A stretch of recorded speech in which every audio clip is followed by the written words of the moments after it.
These products are used for valve repairs. A knife, which can be used to cut a damaged valve away from the base. Slow speed buffers, used to buff away the damaged rubber from the old valve base and to give texture to vulcanized to. A contour wheel is used at slow speed to buff the rubber. There are a variety of grits depending on the texture required. Normally 36 grit would be sufficient for a valve repair.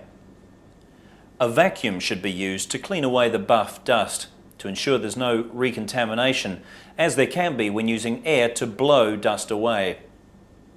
Vulcanizing fluid is again used to activate the bonding layer of the patch. When this process is finished, over a period of time the valve base will completely vulcanize to the tube. Valve bases are available for most tubes. Normally the most popular ones are for tractors. It's not always viable to replace all valve bases. Stitches are used to stitch down the valve base and ensure perfect contact with the prepared tube and that no air is trapped under the base. First, cut the damaged valve away from the base with a sharp knife. If the tube is badly ripped, it's recommended to put a tube patch over the ripped area and cut a new hole for the valve base in another location on the tube. Using a 36 grit contour wheel and slow speed buffer, completely buff the old base away until you buff down to the original tube. If this is not done, the new base has a tendency to lift up. Using a vacuum or brush that has no static will allow you to remove the dust without recontaminating the buffed surface. We don't recommend using air to blow the dust away due to possible contaminants in the air. Next, apply an even coat of vulcanizing fluid to the clean buffed surface.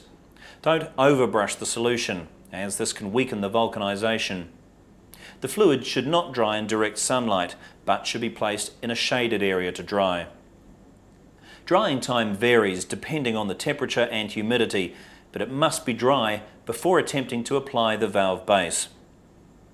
When the vulcanizing fluid is dry, we can remove the core housing from the valve. We can then remove the aluminium protective foil from the patch.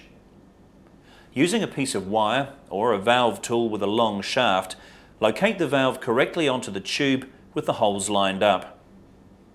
Stitch down the patch, starting next to the valve and millimetre by millimetre, moving out to the edge of the patch. It's important to stitch all 4 sections of the valve base, millimetre by millimetre, to ensure no air is trapped under the valve base. We can then remove the cellophane and proceed to stitch around the outside edge of the patch. If the edge should lift, the repair will fail. Replace the core housing and then try to pull the repaired valve off the tube. Next, reinflate the tube to ensure the repair is okay and that there are no other punctures.